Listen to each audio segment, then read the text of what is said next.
Hello, hello.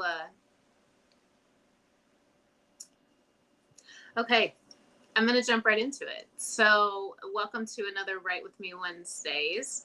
Today, our prompt is all about conflict. So, the working title of this is Confronting Conflict. And I am using this time for my Write With Me Wednesdays based on what I normally use my emotional writing prompts for. And conflict is probably where most of my emotional writing prompts started because conflict is hard. Um, so I don't know where you all are when it comes to conflict. Some people are completely conflict averse, which means that anytime you feel that there could be conflict or um, conflict starts arising, you're avoidant, right? You run from conflict. Conflict makes you uncomfortable. You don't like to confront people. And also, like the mentality of confrontation, like confronting people, has really taken such a bad rap because we think of confronting like getting in someone's face and like screaming at them or it being more so towards the violent side. But confronting is really just direct communication with someone, right? So there's people who are conflict averse, they avoid it at all costs.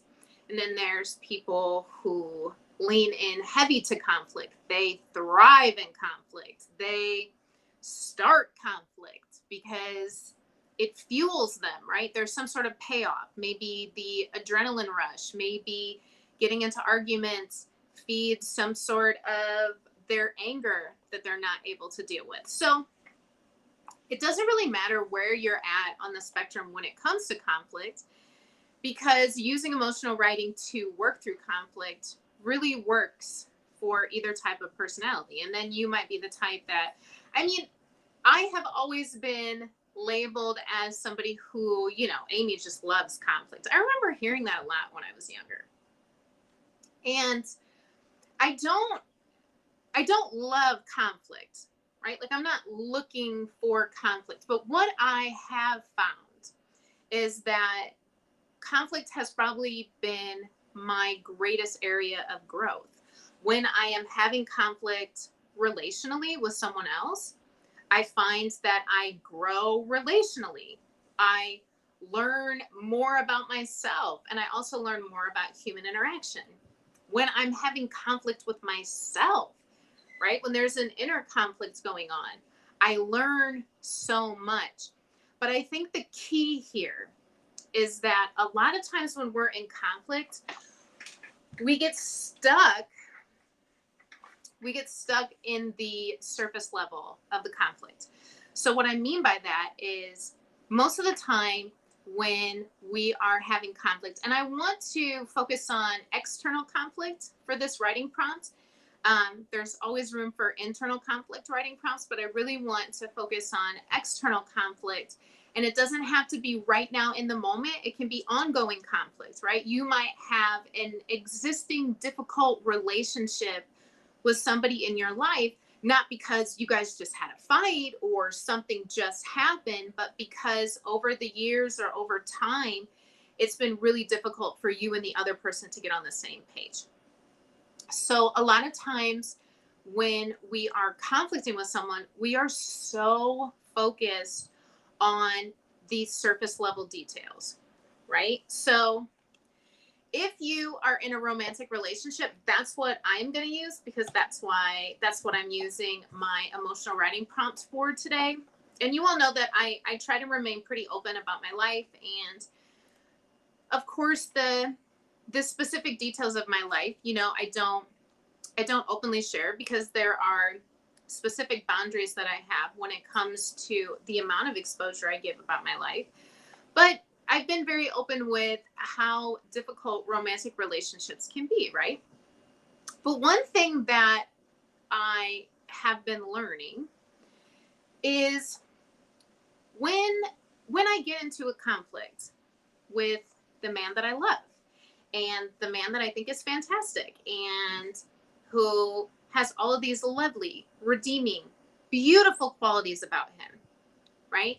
When I get into a conflict with him and I have my perception of the conflict itself, I have my opinions, and then I have my beliefs as to how this conflict should be resolved, right? And when I'm communicating those things to my partner, I am desperately trying to make him see it my way, right? I am desperately trying to pull him onto my side and to say, hey, this is how I see this, and this is how I believe it is. And now I want you to come over here and join me and agree with all of this, right? And 9 times out of 10, it obviously has a lot to do with the personality that's on the other side of your relationship. My significant other, my partner, has a very strong personality because I have a very strong personality. So you are going to be hard pressed to get me into a position in which I'm immediately going to see your perspective and agree when I so strongly have my own, right? And this is where a lot of our conflicts just end up hitting a stalemate and just exploding to the point where sometimes the relationship ends, sometimes, a lot of hurtful things can be said, sometimes distance can remain, all because you're at this stagnated point of just at the point of conflict it's like pushing at each other, right? Like, see it my way. And the other person is like, no, you better see it my way. And it's like, I'll never see it your way, right? And a lot of that has to do with completely different ways that we view the world. I remember I posted something, and she's one of my dearest friends.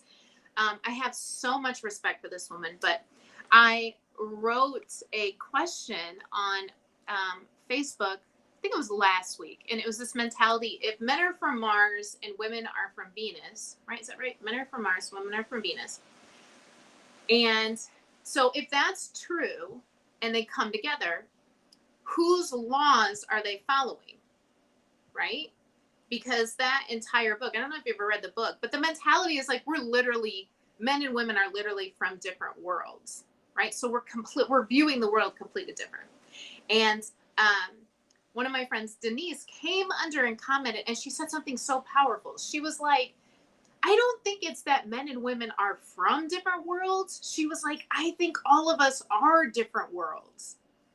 And that, kaboom, like, what an amazing point.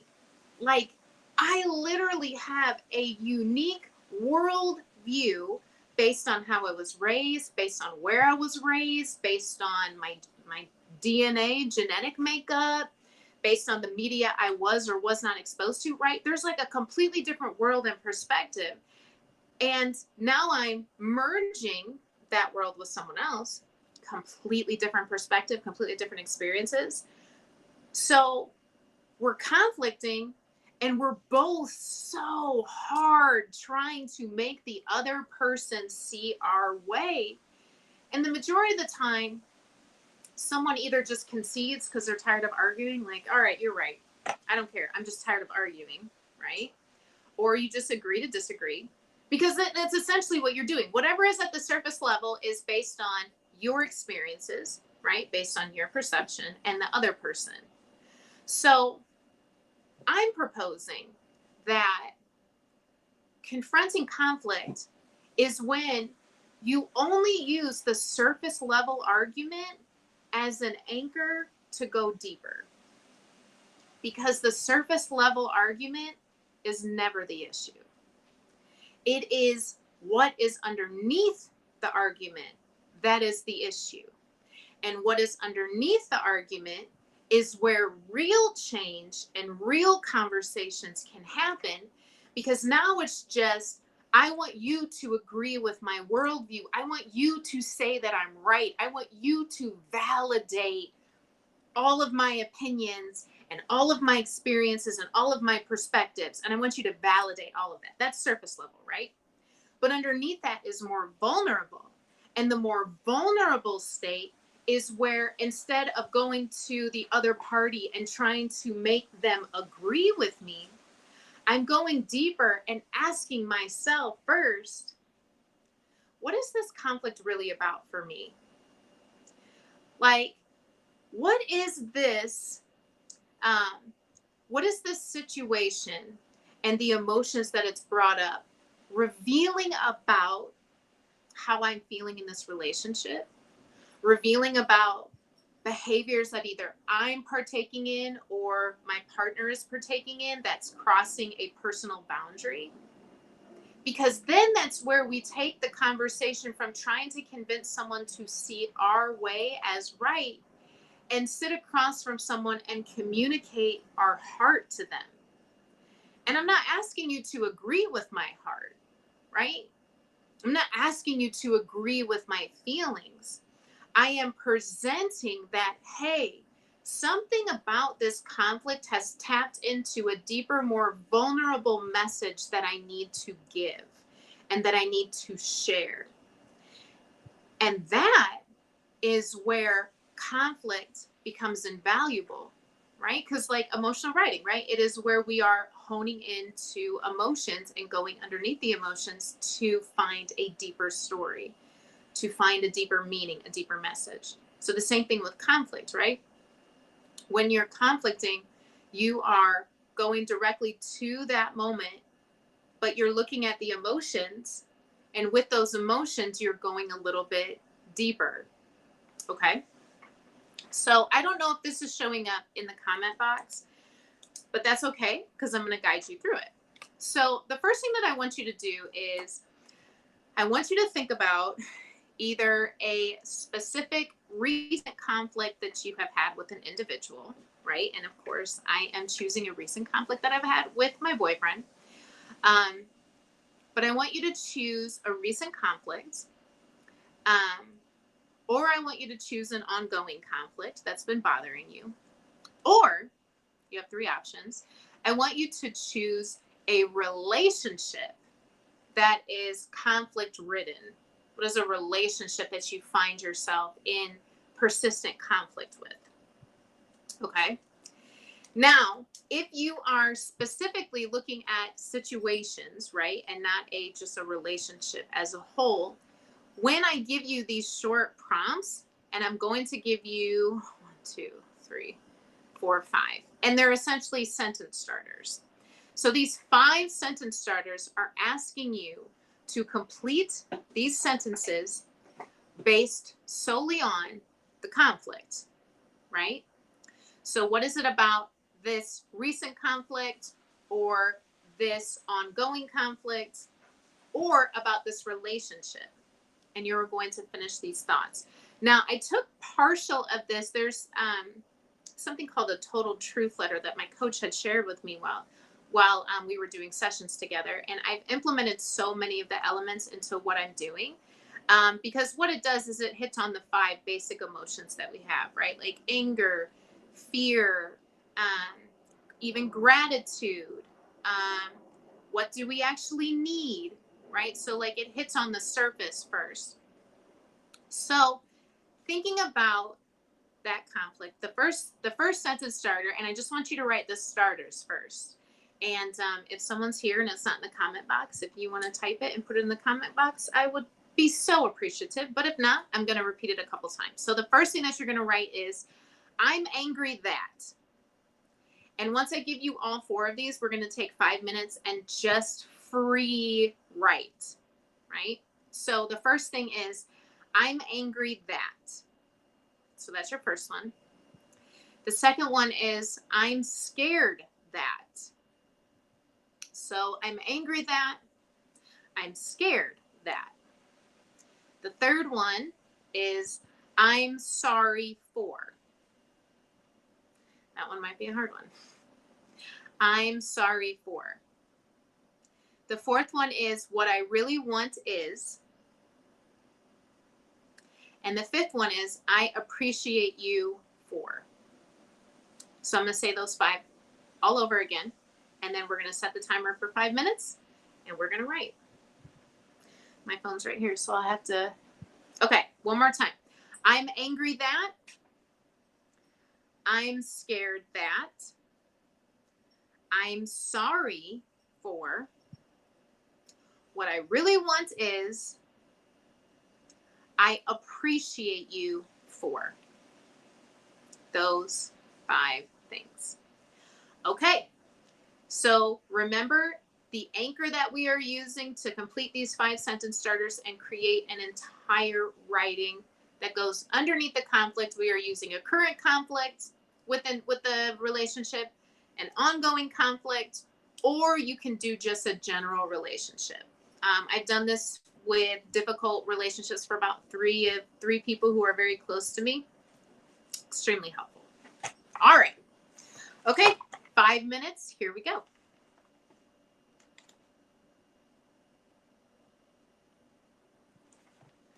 Put my glasses on. Don't forget, find yourself a pretty journal. That makes writing so much more fun.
We should be writing, Marley. Excuse me. Excuse Marley.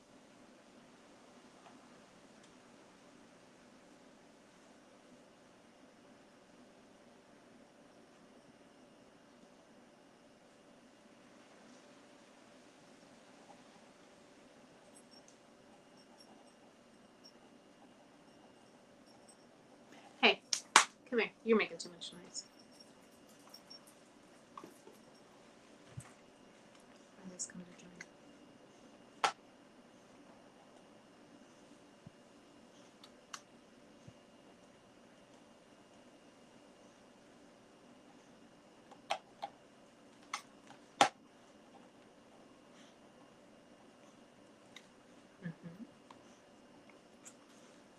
Okay, guys, about one more minute.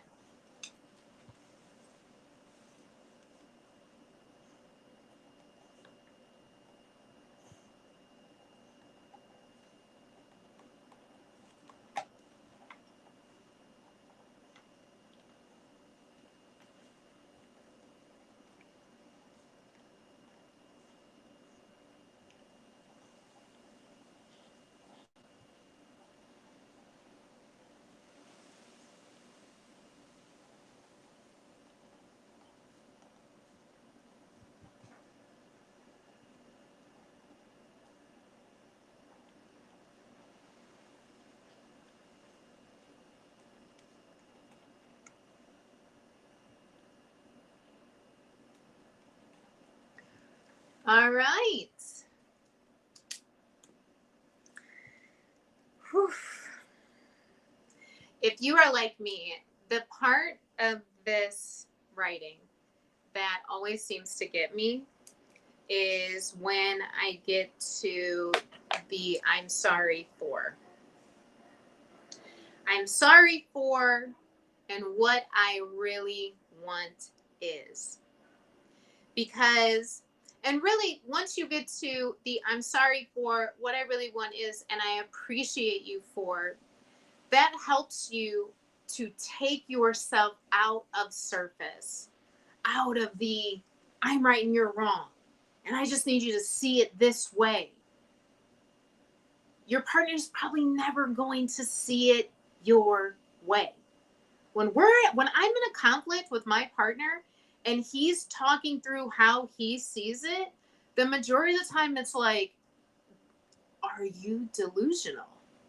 Are we living in the same world?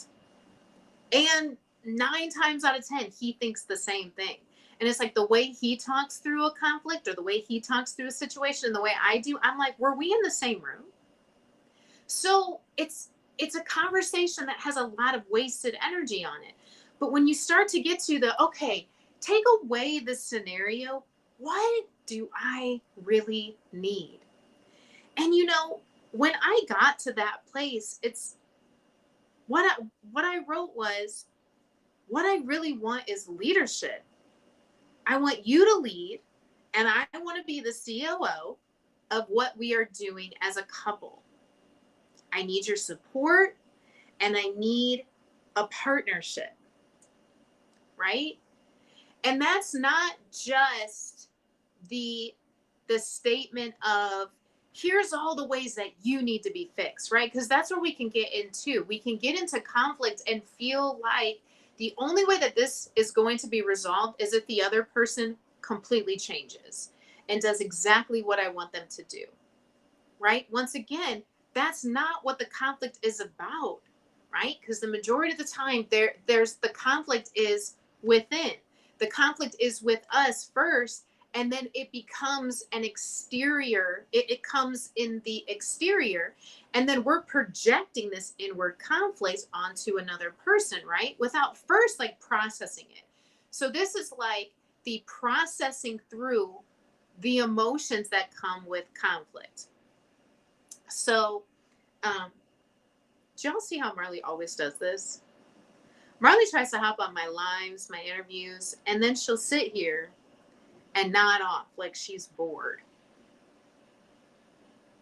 So, what this helps me now do, right, is something internally starts to disrupt within myself when I feel like I'm trying to thrust myself into a leadership position.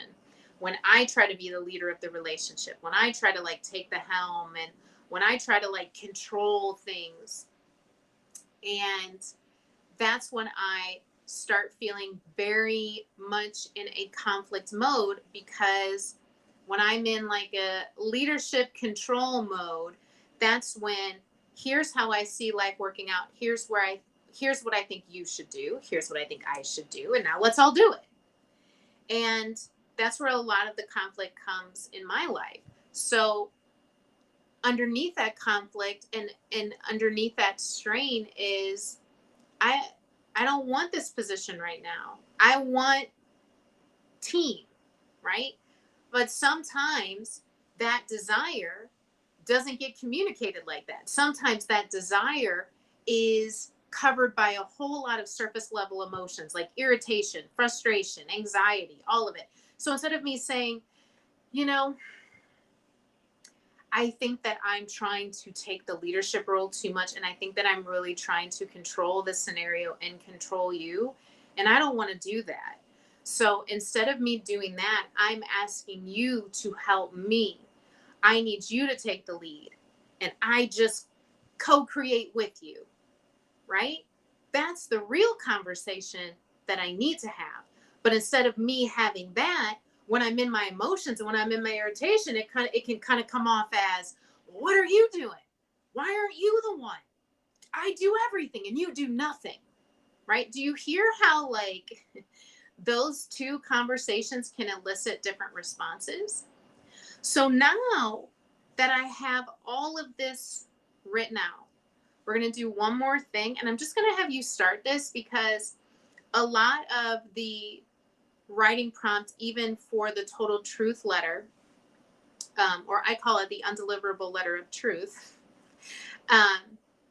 But one thing, once you have all of the narratives that you've written out with your sentence starters, the last thing that I want you to do is I want you to write out a plan for how you will move forward. So with this conflict, do you need to have another conversation, right?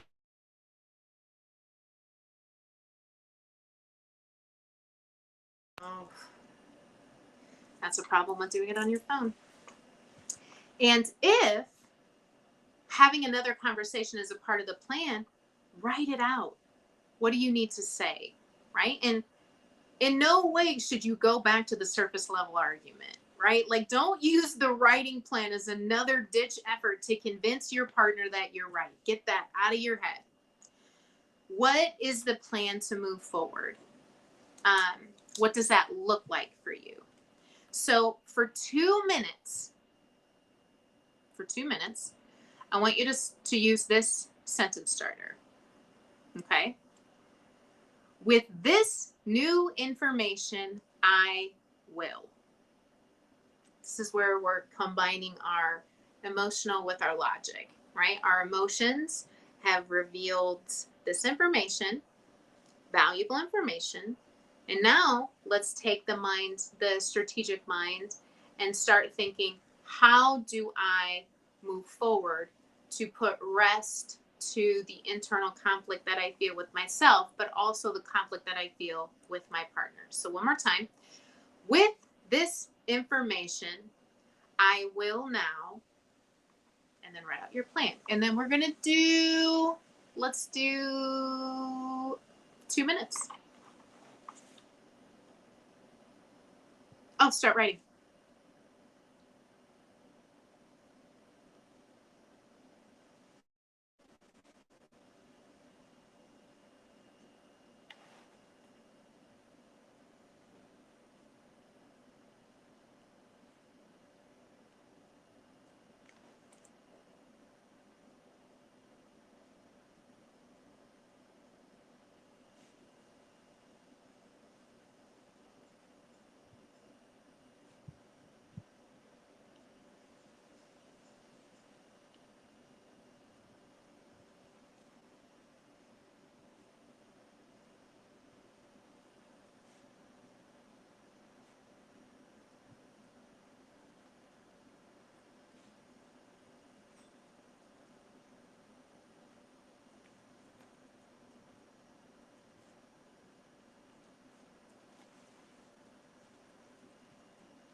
right.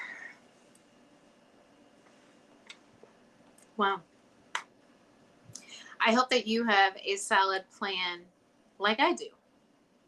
So, one thing that I came to, even after just this short write out, I mean, you might think this is a lot, but it was a pretty short write out for me. It's funny because on certain days, and I'm sure you can relate, on certain days, it's page upon page. But when it comes to the moving forward aspect of it, right? If I'm looking at the surface level conflict and I'm looking at the information that was revealed below, what I am going to do with my information is I'm going to go to my partner and I'm going to pitch a weekly non-negotiable meeting. And at the weekly meeting, we're talking about finances, we're talking about household duties, we're talking about, basic stuff like, what can I do this week to be a better partner to you? How can I support you? And, give him space to answer the same. Because what is not managed doesn't grow, and sometimes when it comes to relationships, it's like we only go to putting the effort into try to find the perfect mate or try to find somebody that we want to build a life with.